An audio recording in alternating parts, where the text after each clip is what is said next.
Se va a presentar el jueves 23, mañana, en el Teatro El Galpón. Y tenemos las entradas en Red Ticket, ya la puedes conseguir. Y tenemos el placer de que esté un ratito con nosotros. El aplauso para Jorge Bucay. Qué placer, Bienvenido. Jorge. Bienvenido, Jorge. ¿Cómo te va? Un placer. ¿Cómo le va? ¿Cómo anda? Muy bien, muchas gracias. ¿Qué número de visitas acá en Uruguay? No sé, pero no son suficientes. No sé. Excelente. Yo sigo amando a este país, sigo amando a esta gente, son todos tan amables conmigo, me tratan tan amablemente y tan amorosamente. Digo siempre, ¿no? Yo no me olvido, el primer país del mundo que publicó mis libros fuera de Argentina fue Uruguay. Uruguay. Y no fue por un tema de cercanía, fue por un tema de decisión de los uruguayos. Cuando yo no tenía ninguna difusión fuera de mi país.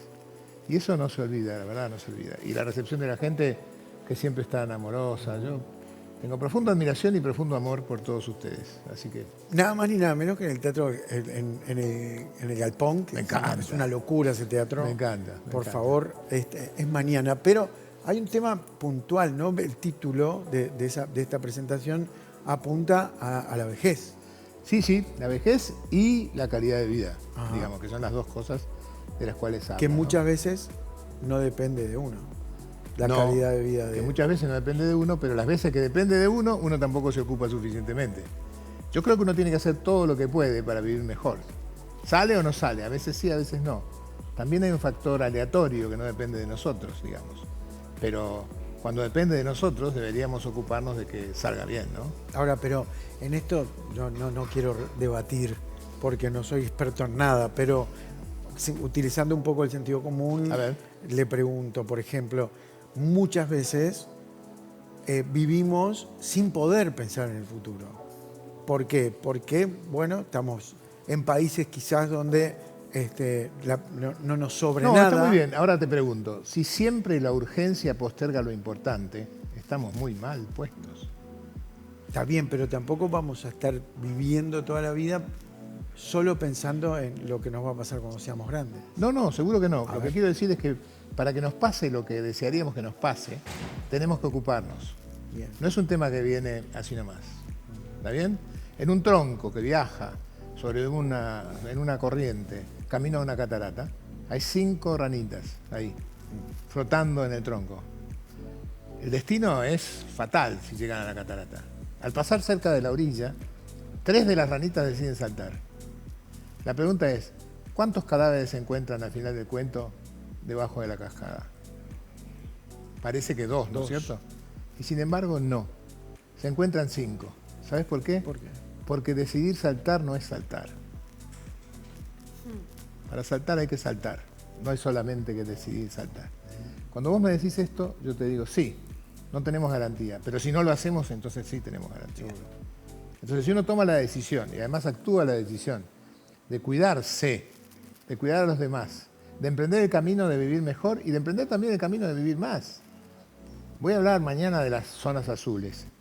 Sí. ¿Qué son las zonas azules? Las zonas azules son 5 lugares físicos en el mundo donde el promedio de vida, la expectativa de vida es más de 100 años. 5 lugares en el planeta, determinados y específicos. Y entonces un señor que se llama Dan Bodner dijo, lo que hay que hacer es preguntarle a los que saben, no a los que no saben. Vamos a preguntarle a ellos cómo hicieron. Y esa información está disponible, la vamos a hablar mañana. Bien. Todo lo que se hace en estas zonas azules para que la gente sobreviva tantos más años. Uno que trata toda la vida, literal, de ser feliz, ¿no? También. Y trata de ser feliz. Siempre me acuerdo que ni siquiera lo leí, te escuché aquel cuento de aquel forastero que entró y la entrada era por el cementerio. Sí, sí. Era una maravilla, ¿no? De lo poco que vivía la gente y sin embargo era la cantidad Sí, de veces computar la vida por el tiempo por que el tiempo que realmente lo fuimos disfrutás. felices. Sí. Esta es una de las cosas. Y la otra de las cosas es, de verdad, hace falta que nos ocupemos de nuestra salud y de nuestra calidad de vida y de vivir lo que el cuerpo humano está preparado para vivir. Hoy la ciencia ha descubierto que el cuerpo humano está preparado para vivir más de 100 años. Pero hay muy poca gente que vive más de 100 años. ¿Por qué? Porque lo maltratamos, porque no nos ocupamos de él, porque no estamos pendientes de hacer lo que hay que hacer. No es en vano que en una determinada zona un montón de gente con determinadas costumbres viva más. ¿Y qué le pasa a esa gente?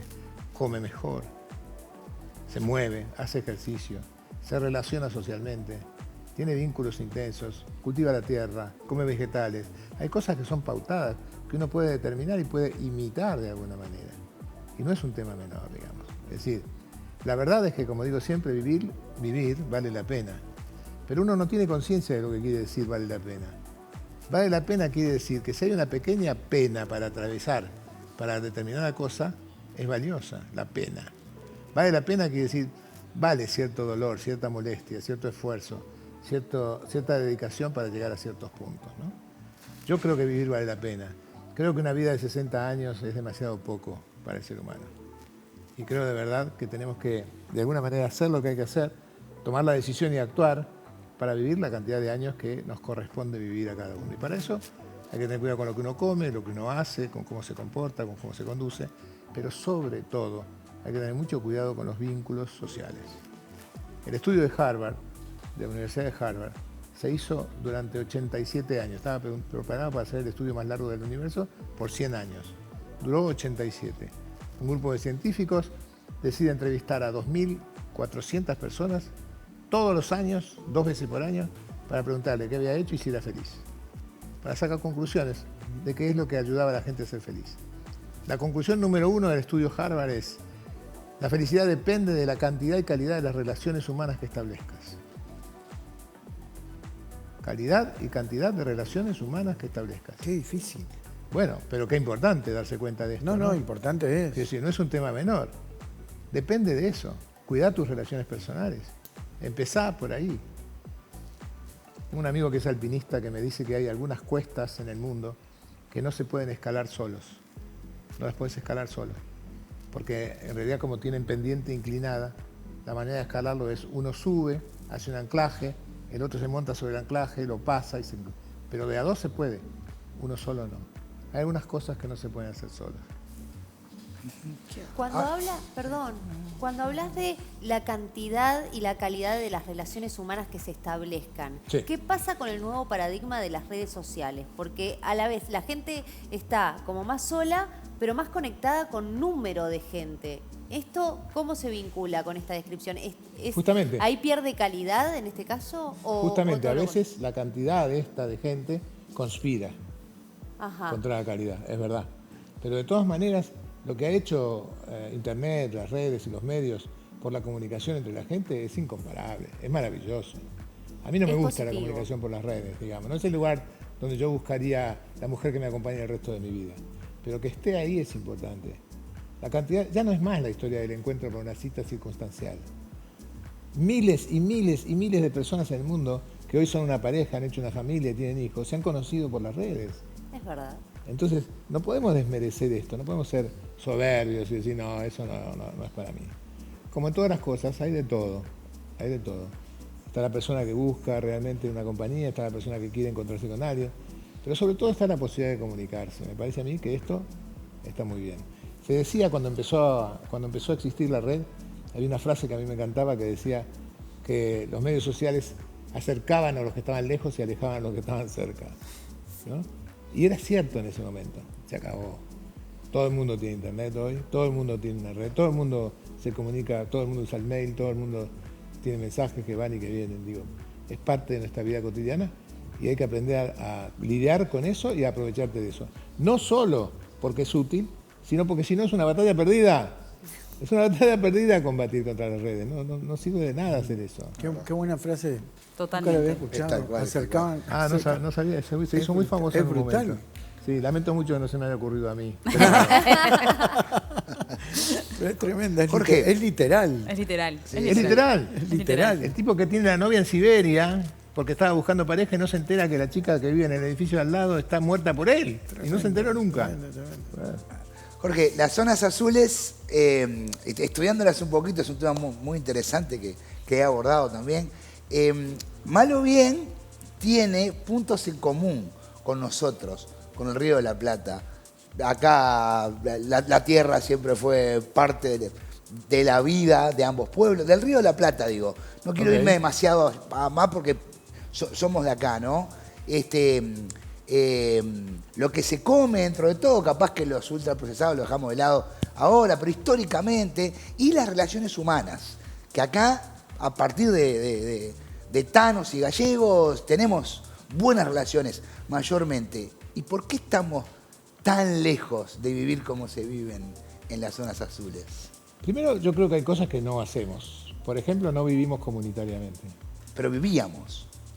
Ah, Dejamos de hacerlo. un poquito, no estoy muy seguro de eso. No. Ok. Me parece que en realidad lo que pasa, si vos visitás una de estas zonas azules, y no vamos a ir a Japón, ¿no? En Lugar donde Colombia hay más- una, ¿no? ¿Eh? En Colombia hay una. Claro, en Colombia. Claro. En Colombia. Icaria en Colombia. Exacto. Icaria en Grecia, digo, y Nicosia en Colombia. Y también hay una, sobre todo en Costa Rica, digo. Hay varios lugares donde se vive mejor. Y tiene que ver con esto. Pero no solo con el clima y no solo con lo que comes. No solo con esto.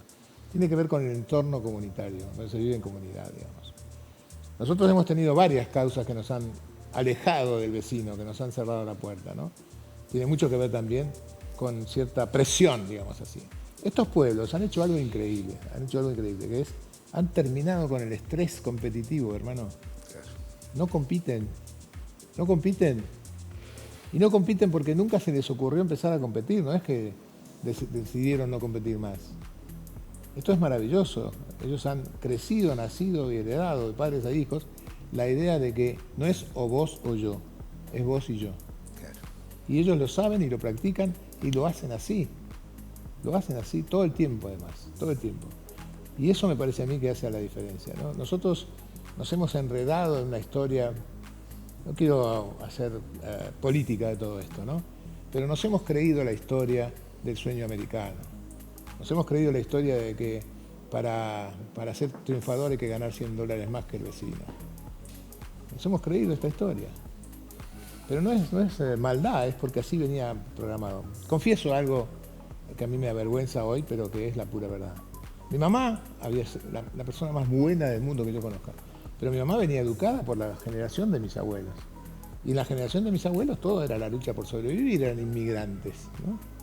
Y entonces mi mamá siempre me controlaba, ¿no? Con los estudios y yo me acuerdo volver de la escuela a decir, mamá, tuve la prueba de matemáticas, ¿cómo te fue? Preguntaba mi mamá.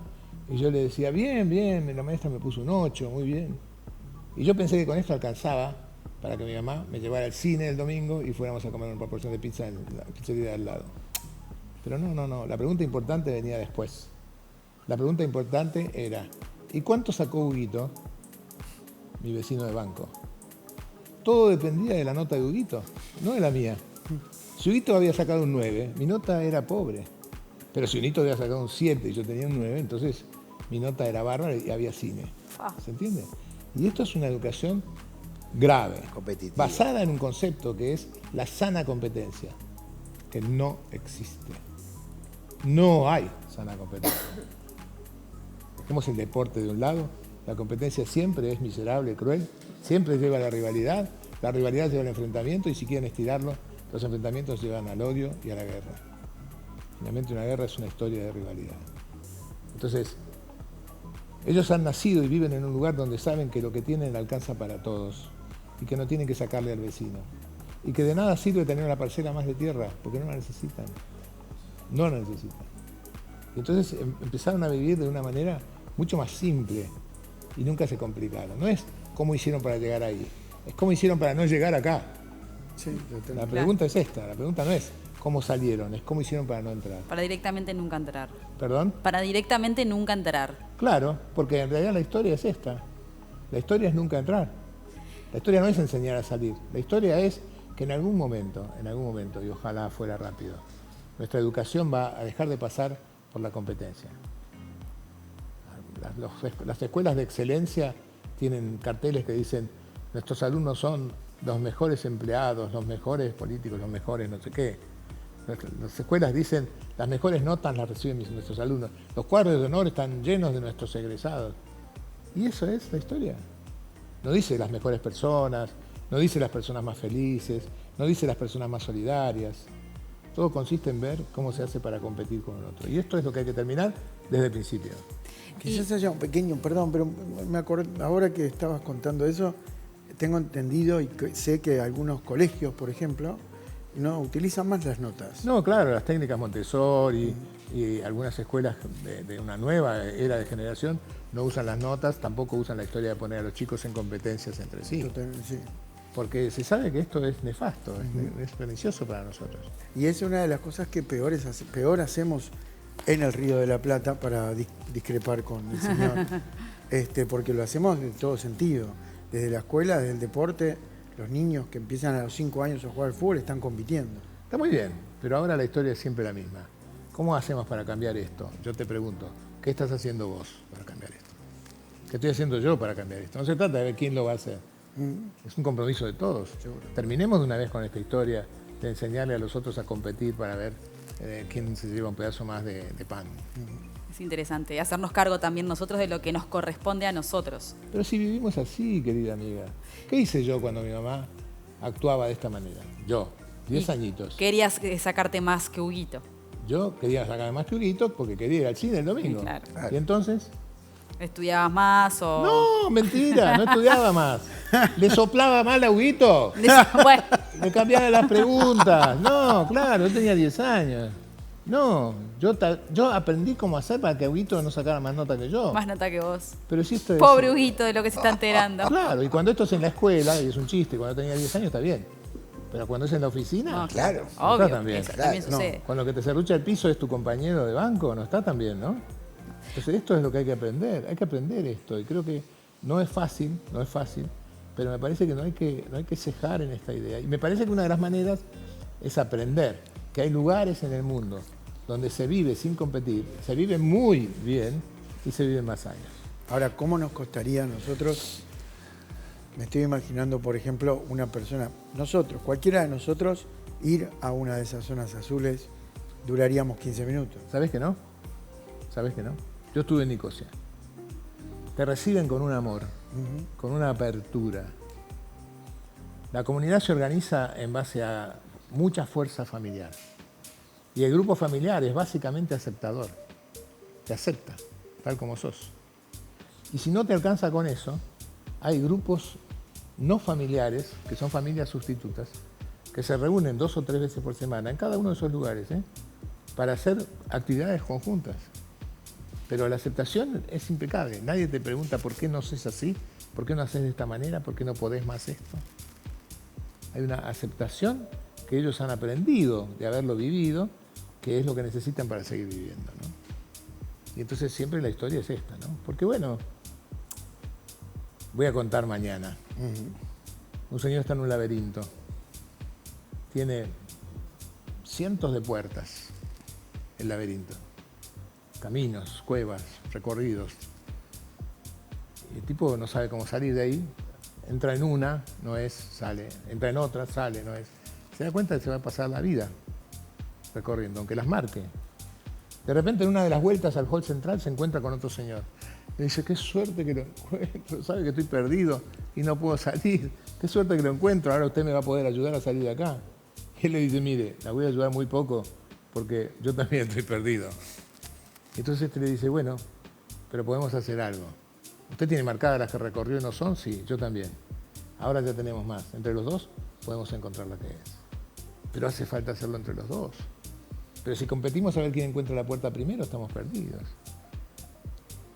Totalmente. Y creo que esa es una educación. Tiene que ver con la educación. Básicamente tiene que ver con la educación, ¿no? El mundo está lejos de esas zonas azules. El mundo está negado porque en realidad en las zonas azules no hay demasiado interés económico. Mientras el mundo se rija un poquito por lo que uno tiene y no por lo que uno es o lo que uno hace o la importancia que uno tiene para los demás, está difícil, ¿no? Está difícil. Mi abuelo, que era un inmigrante, ¿no? Un inmigrante, mi abuelo. Mi abuelo contaba siempre irónicamente, ¿no? Que a nosotros nos hacía reír mucho.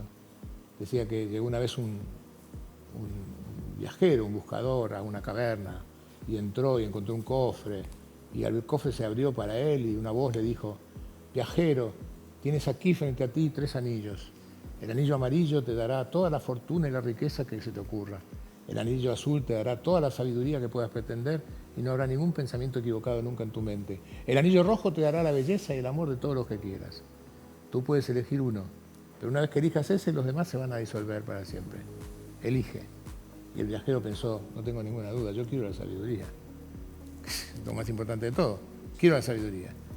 Y entonces dice mi abuelo que el viajero agarró la sabiduría, se lo puso en el anillo, y de repente toda la sabiduría vino a él, y el primer pensamiento fue, tendría que haber elegido el dinero. No, Lo primero que...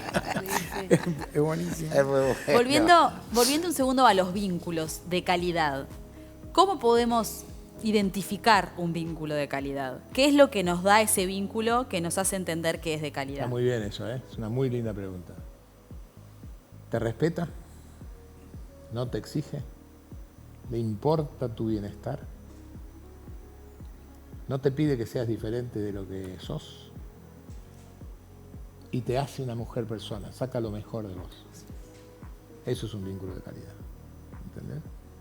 Ahora, ¿cómo se relaciona uno con una persona que le da esto a uno, no? Con lo mismo, seguramente con lo mismo. Entonces yo quiero, preguntate, me pregunto, pregúntese cada uno, usted que está viendo el programa, pregúntese si usted está construyendo vínculos de calidad con sus cercanos. Pregúntese. Y si no lo está haciendo, hágalo. Empiece hoy. No está todo perdido, ¿eh? Juro que no está todo perdido. Jorge, mañana en el Teatro El Galpón, las entradas ya las pueden conseguir en Red Ticket, comienza a las 20 horas y vamos a tener el placer de verte y escucharte. Te agradezco que hayas venido, gracias a Mario y a todos los que te acompañan. Muchas gracias. Solo una cosa. Sí. Pacho Donel, ¿te Sí. acuerdas de Pacho Donel? Sí. Pacho Donel dice, la vejez es cuando los recuerdos pesan más que los proyectos. Construyan proyectos y que esos proyectos incluyan a los otros.